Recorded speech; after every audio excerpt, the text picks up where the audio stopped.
When my ex-wife and her new boyfriend laughed at me in court during our divorce hearing, I thought I had already lost everything. My house, my pride, my sense of worth. Gone.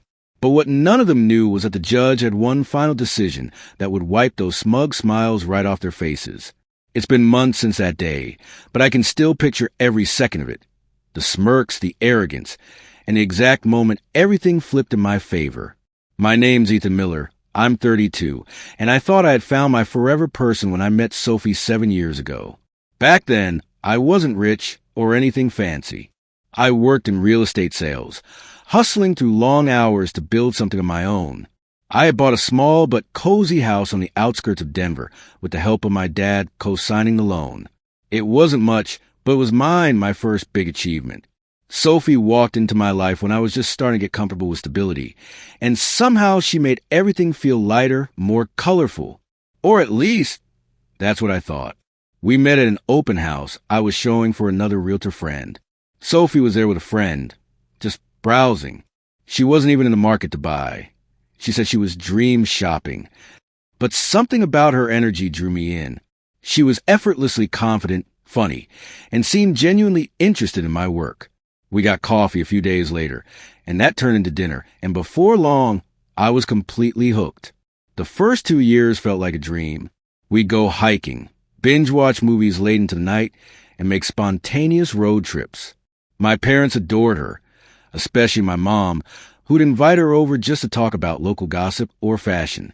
My dad thought she was charming, too. He'd always say, "That one's a keeper, son." My younger sister, Emily, was a bit more reserved. She never said much at first, but one day she warned me, "Ethan, she seems like she's more interested in what you can do for her than who you are." I brushed it off, thinking she just didn't know Sophie like I did. When we got married after 2 years of dating, I was all in. I thought I was doing everything right. Steady career, decent savings, a house that could become our family home someday. Sophie worked part-time at a boutique downtown. Wasn't much, but I didn't care. I loved her, and I told her she didn't need to worry about money while she figured out her path. I thought I was being a supportive husband. She took that literally. A few months after the wedding, she quit her job completely, saying she wanted to take time to discover herself. I figured it was temporary, but weeks turned into months, and months into over a year of her just drifting. She'd go out with friends I'd never met, stay out late, sleeping until noon, and then complain that I didn't take her anywhere exciting anymore.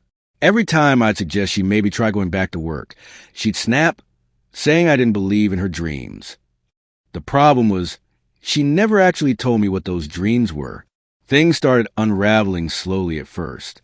She'd pick fights over the smallest things, what show I wanted to watch, how I folded the laundry, or how I didn't text her enough during work hours. Then came the late nights. "I'm going out with friends," she'd say. Sometimes she wouldn't come home until 2 or 3 in the morning. When I asked questions, she accused me of being controlling. I remember one particular night. It was a Thursday. I sat in the living room with the clock ticking past 1:45 a.m. My heart felt like it was stuck in my throat. When the door finally opened, Sophie walked in wearing a short black dress I'd never seen before and perfume that definitely wasn't from our house. She froze when she saw me awake. I asked, "Where have you been?" Calmly, not yelling, just tired. She rolled her eyes and muttered, "Oh my God, Ethan, do we really have to do this right now? You're suffocating me." I told her, "I'm your husband, Sophie. I'm worried. You disappeared for 6 hours. She groaned, called me paranoid, then stormed off into the bedroom. I sat there for a long time staring at the empty wine glass she'd left on the counter earlier. That night, I knew something inside me had cracked.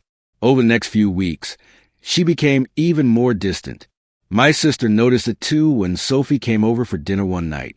Emily pulled me aside later and said, "She's not here anymore, Ethan. She's already halfway gone." The night everything changed, I found her phone on the kitchen counter while she was in the shower. I'd never gone through her things before, but something inside me said I had to know. My hands were shaking when I unlocked it. The messages I saw hit me like a punch in the gut. Her texts weren't just flirtatious. They were explicit. There were photos, messages about sneaking away, and even plans about her moving in with him. His name was Jake. I remember standing there, staring at her screen, unable to move. It felt like the air had been sucked out of the room. When she came out of the shower, towel wrapped around her, I asked quietly, "Who's Jake?" Her eyes widened. She froze for a second, then snarled, "You went through my phone? How dare you invade my privacy?" I said, "You're sleeping with someone else. Sophie, don't turn this around." She laughed bitterly and said, "Maybe if you weren't such a boring workaholic, I wouldn't have to look elsewhere." That sentence shattered something inside me. We fought for hours that night. She accused me of not supporting her dreams, of making her feel trapped. I told her she'd been lying to my face and living off me while sneaking around with another man. She screamed that she wanted out. I told her, "Then go." She did. For a week, she stayed with friends. Or so I thought. Then one afternoon, I came home early from work and found her packing clothes into suitcases. She was on the phone, telling someone to make space in the closet. That was all I needed to hear. I didn't yell. I just said, "Take whatever you need and get out." She turned, smirked, and said, "Don't worry, I'll get what I deserve soon enough." At the time, I didn't realize what she meant. The divorce papers arrived a few days later. Her lawyer's demands nearly made me laugh. It hadn't been so infuriating. She wanted half of everything. Half my house, half my saving, half the car's value. She claimed she sacrificed her career to support me. The nerve of that statement was unbelievable. My parents were furious when they heard.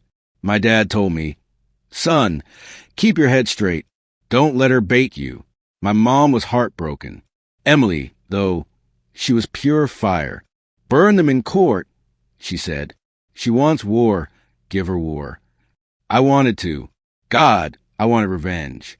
But my lawyer, Mr. Dalton, advised me to stay calm. "Don't give them emotional ammunition," he said. "We'll win this with facts." So that's what I did. I gathered every receipt, every mortgage payment record, every bank statement from before the marriage. The house was legally mine before Sophie, and I ever said I do. She hadn't contributed a single cent toward it. Everything we used, the bills, groceries, utilities, I paid for it all. During mediation, Sophie played her part perfectly. She'd sit there looking sad and delicate, talking about how lost she felt and how much she gave up for our relationship. Her new boyfriend, Jake, would even show up sometimes, sit in the back, grinning like he'd already won the jackpot. The first time I saw them together in mediation, it felt like a knife twisting in my gut. He leaned over and whispered something that made her giggle while my lawyer was speaking. I wanted to stand up and walk out, but I stayed seated. I wasn't going to give them the satisfaction. At one point, she said to the mediator, "I just want what's fair." Jake chuckled behind her and said under his breath, "Half sounds fair to me." I stared at him, but said nothing. I knew reacting would only hurt me later. After a few sessions, it was clear we were headed to trial. She refused every reasonable settlement offer. She was convinced the court would hand her half of everything.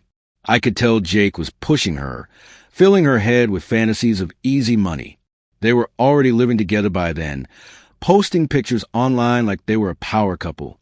The night before the final court hearing, I got a message from Jake on social media. "Hope you enjoy your little house while it lasts," he wrote.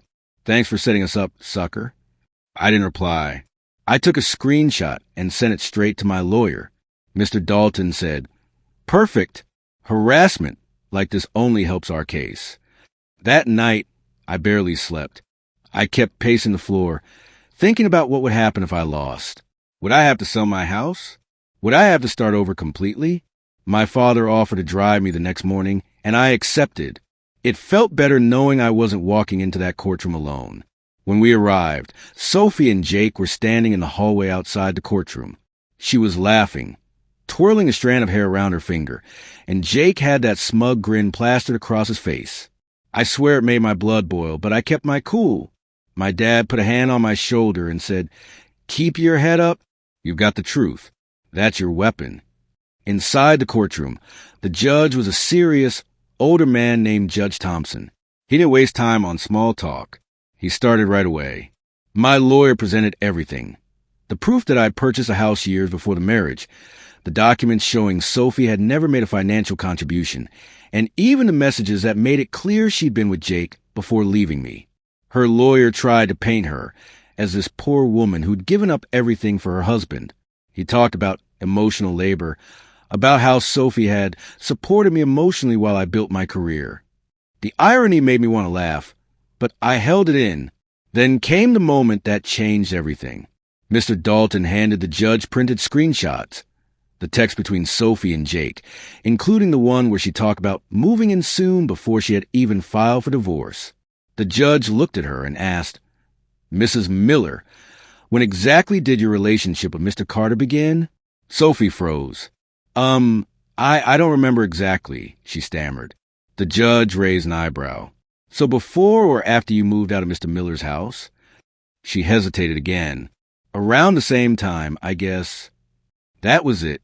That one sentence changed everything. I could see the judge's demeanor shift. He closed the file, nodded, and said, "Understood." After our lawyers made their final arguments, the judge said he'd take a short recess to finalize his decision. We stepped outside. Sophie and Jake whispered each other, grinning like they'd already won. My dad stood beside me, arms crossed, calm as ever. 15 minutes later, the bailiff called us back in. My heart was pounding so hard I could feel it in my chest. The judge began reading his decision slowly, methodically. He acknowledged that the marriage was short and that all major assets were acquired before it. He mentioned that Sophie contributed little financially and that she was already cohabiting with another partner. Then he announced his ruling. She would not receive half of anything, only a minimal settlement, just enough to assist her transition, with short-term spousal support that would end within months. The courtroom fell silent. Sophie's jaw dropped. Jake's smug grin vanished. She turned to her lawyer in disbelief. The judge continued, "Given the circumstances, this is final. The court is not inclined to revisit this matter." When he banged the gavel, I felt years of weight lift off my shoulders. Sophie muttered something under her breath. As we stood up, she came over to me and hissed, "You think you've won? You'll regret this." I looked her dead in the eye and said, "The judge made his decision. Live with it." Jake called me a loser on his way out. I just smiled and said quietly, "You're the one who lost a day." My dad laughed all the way to the car. That night, we celebrated with my mom and Emily. My sister screamed, "I told you she'd crash and burn." My mom teared up with relief. For the first time in years, I could finally breathe. I didn't just win in court that day, I got my freedom back. When I walked out of that courtroom, it felt like stepping out of a war zone. My pulse was still racing, my palms sweaty, but for the first time in months, the air didn't feel suffocating. My dad clapped me on the back and said, "You did good, son. You kept your cool and let the truth do the talking." I nodded, but inside, I was still processing everything. Sophie and Jake were standing outside the courthouse doors, whispering furiously. She looked pale and shaky, her eyes red from crying, while he kept trying to calm her down. I didn't stick around to enjoy the show, but I won't lie. Watching that smug confidence drain from their faces felt like poetic justice. As we walked toward my dad's car, I heard Sophie shout behind me, "You won't get away with this, Ethan." I didn't even turn around. I just said over my shoulder, "It's not about getting away with anything, Sophie. It's about the truth finally catching up." That was the last time I saw her in person. The drive home felt surreal. The whole ordeal had drained me emotionally. I wasn't celebrating like someone who just won the lottery. It was more like I'd escaped a sinking ship just before it went under. When we pulled into my driveway, my dad turned off the ignition and looked at me. "You know what the best part of all this is?" he said. I asked, "What?" He smiled. "You still have your house, your peace, and your dignity. She can't buy any of that." He was right. That night, after they left, I walked through every room in my house, just soaking it all in. The quiet felt different now. Not empty, not lonely, peaceful. Over the next few weeks, I started putting my life back together. I stopped checking Sophie's social media. I stopped replaying the past in my head. I started waking up early again, making real breakfast instead of just coffee, going to the gym before work. Small steps, but each one made me feel like myself again. My sister Emily dropped by a few days later, holding a pizza box and a bottle of whiskey. "You look alive again," she said, plopping down on the couch. "Feels weird," I admitted, like I should be angry still, but I'm not. I'm just done. She grinned. "Good. She doesn't deserve your energy." Emily was the first to tell me about what happened after the court decision. She'd heard through mutual friends. Apparently, Sophie and Jake had been bragging for weeks before the hearing. They told people they were going to buy a new car and invest in some property business. Everyone thought they were about to cash out on my dime. When the ruling came down, that fantasy collapsed instantly. "They're broke," Emily said. Try not to sound too gleeful. Jake lost his bartending job last month. Apparently, they were counting on her getting that settlement. I didn't respond right away. I didn't feel pity, but I didn't feel triumph either. Mostly, I just felt relief. A few days later, I got an email from my lawyer confirming the final paperwork was processed. The divorce was officially closed. Sophie would get a few months of minimal support. After that, nothing. The message ended with, "Congratulations on moving forward. Ethan, you handled this with dignity." That word, dignity, stuck with me. Life moved on. My parents invited me over for dinner more often. My dad grilled steaks in the backyard, while my mom told me about her garden projects. It felt like being part of something normal again. No drama, no shouting matches, no walking on eggshells. Just family. One weekend, my buddy Mar from work convinced me to join him for a hiking trip. He said I needed to reclaim my weekends. We drove up to the Rockies, and for the first time in years, I actually felt free. The air was crisp, the view stretched forever, and I didn't have anyone complaining that the trail was too long or that there was no Wi-Fi signal. That night, sitting around the campfire, Mark asked, "So, what's next for you, man? Gonna start dating again?" I laughed. "Not a chance. I think I'll just date myself for a while." He raised his beer. "To self-care." I clinked mine against his. "To better choices." Back home, I started filling my evenings with things I'd always put off. Guitar lessons, cooking real meals, even fixing up parts of the house I'd neglected. It was like reclaiming my space, piece by piece. Every nail I hammered, every picture I hung up, every dish I cooked felt like taking back a little more of the life I'd lost while trying to please someone who never really cared. About a month after the court ruling, I ran into one of Sophie's old co-workers at the grocery store, a woman named Jenna, who used to work with her at the boutique. She hesitated before saying hello, probably unsure if it'd be awkward. "Hey, Ethan," she said softly. "How are you holding up?" "Doing better than ever, actually," I said with a smile. She nodded. "Good. You deserve that. Sophie, well, she's not doing great." I didn't ask for details, but she went on anyway. "Jake moved out last week. I guess they were fighting nonstop about money. She came into the boutique asking if they had any openings, but..." Jenna trailed off, her expression sympathetic. I just nodded and said, "Hope she figures things out." But inside, I couldn't help thinking about how everything had come full circle. The woman who once looked down on me for working long hours was now struggling to find work herself. The irony wasn't lost on me. That night, I told Emily what Jenna said.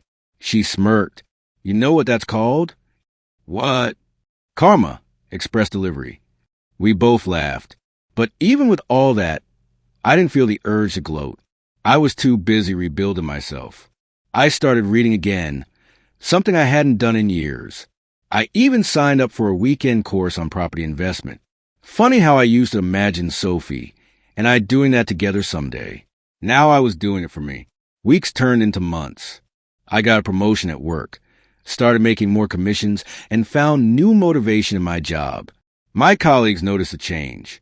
One of them joked, "Divorce looks good on you, man." I smiled. Freedom looks even better. Then one afternoon, about 3 months after the divorce finalized, I got a call from an unknown number. I almost didn't pick up, but something made me answer. Ethan? It was Sophie. Her voice was soft, hesitant. I froze for a second. Yeah, what do you want? I wanted to talk. About what? There was a pause. Then she said, everything. I know I hurt you, and I'm sorry. Things didn't go the way I thought they would. I leaned back in my chair. That's life, Sophie. Actions have consequences. I know, she said quietly. Jake left. He said I was too much drama. I guess I deserve that. I didn't reply. She sighed. I just wanted to say I never meant to make things so ugly between us. I thought I was doing what made me happy. I said, you wanted freedom, Sophie. You got it. I hope you find peace in it. She tried to say something else, but I cut her off. I don't hate you, but I don't have anything else to give you. Not time, not emotion, not sympathy. We're done. She sniffled and said, okay, goodbye, Ethan. When the call ended, I stared at my phone for a long moment. I thought I'd feel anger or sadness, but I didn't.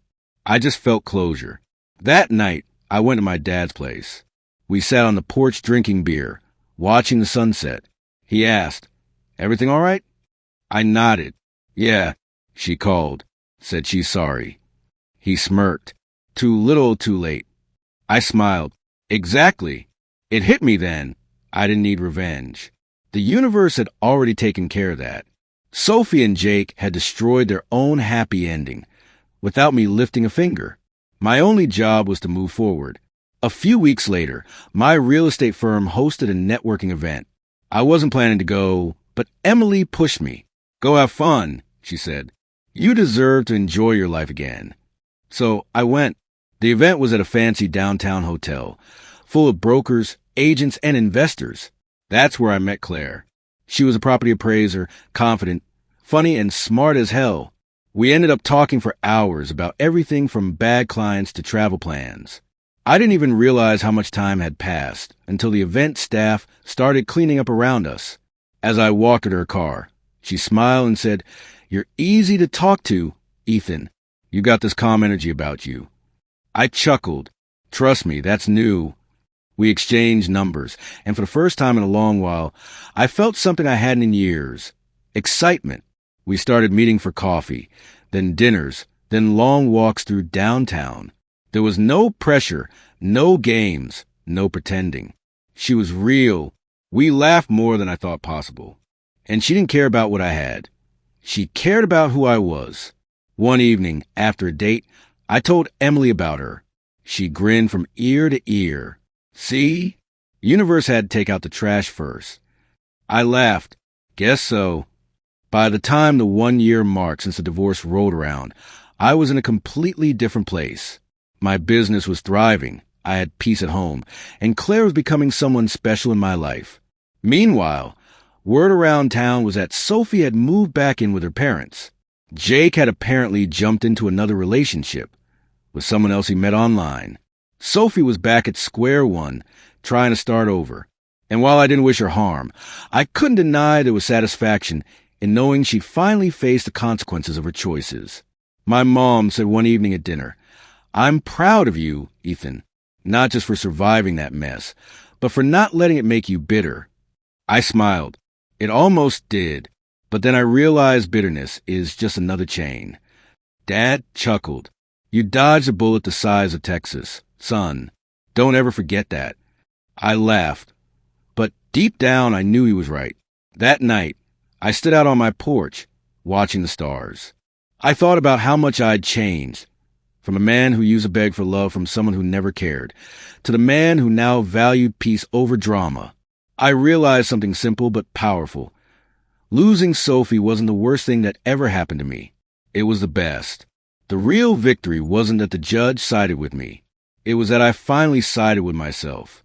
Months passed after the divorce, and for the first time in years, I felt peace. No arguments, no tension, no pretending everything was fine. Just silence, and it felt good. I focused on work, hit the gym, and slowly started feeling like myself again. That's when I met Claire. She worked in a neighboring real estate office, calm, funny, and nothing like Sophie. She didn't care about fancy things or showing off. She just enjoyed quiet dinners and long talks. We started dating slowly. I didn't tell her much about my past at first, but she never pressured me. She said, "Whatever hurt you before, it doesn't define you now." Those words stuck with me. One night, while I was cleaning my place, I found an old wedding photo. Sophie was smiling, but I could see it now, that fake, practiced smile. I looked at it for a few seconds, then threw it in the trash. That was the moment I truly let go. A few weeks later, my sister Emily showed up at my door grinning. "You won't believe who I saw," she said. "Sophie, at Mom's church. She looks terrible. Her boyfriend's gone. She's back with her parents." I just shrugged. Guess karma's keeping busy. Emily laughed. She said she's trying to find herself again. I think she's realizing she messed up. I didn't even feel angry anymore, just indifferent. That's when I knew I'd healed. Work got better, too. I was promoted. Started giving talks at real estate conferences. Claire came to one of them and told me afterward, "You spoke like a man who's finally found peace." She was right. But then, one evening, as I was leaving the office, I heard someone call my name. I turned, and there she was, Sophie. She looked worn out, her hair dull, eyes tired. "Ethan," she said softly, "I just wanted to apologize. I was stupid. I ruined everything." I stayed quiet. She continued, "Jake left me. I lost my savings. I moved back home. I just wanted you to know I'm sorry." I sighed. "I appreciate that, Sophie. But I've moved on. I'm with someone who treats me right." Her eyes watered. "I saw your pictures. She seems amazing." "She is," I said gently but firmly. Sophie nodded, biting her lip. "I wish I'd realized what I had before I lost it." "I wish that too," I said. "But that's life." Then I walked away. That night, I came home to Claire reading on the couch. She looked up, smiling. "Hey, you okay?" "Yeah," I said, kissing her forehead. "Just ran into a ghost." She smiled softly, then let it stay in the past. I looked at her, at the peace I'd built, and knew she was right. The past was over. The best revenge wasn't anger or payback. It was peace, success, and knowing I'd never go back. I didn't need Sophie to cry or beg or regret. Watching her realize what she'd lost was enough. And for the first time, I truly felt free. A few months passed after that brief encounter with Sophie. Life moved on, and for once, it was moving in the right direction. Claire and I grew closer. We moved into a quiet apartment near the river. She brought peace into my life, the kind I didn't even know I needed. She didn't want my money, my status, or anything material. She just wanted me.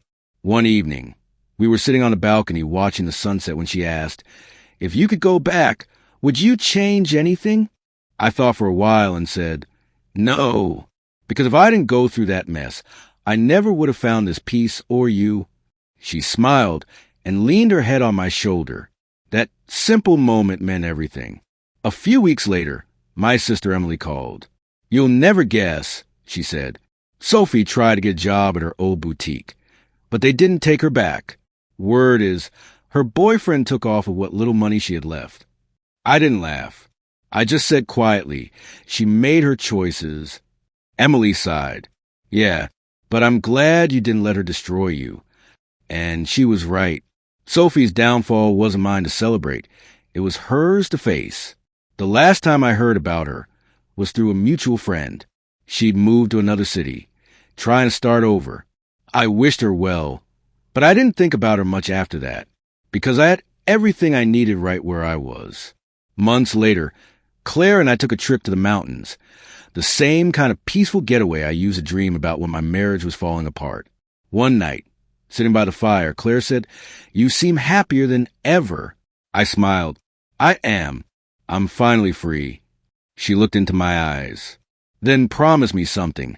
Never let the past steal your peace again." "I promise," I said, and I meant it.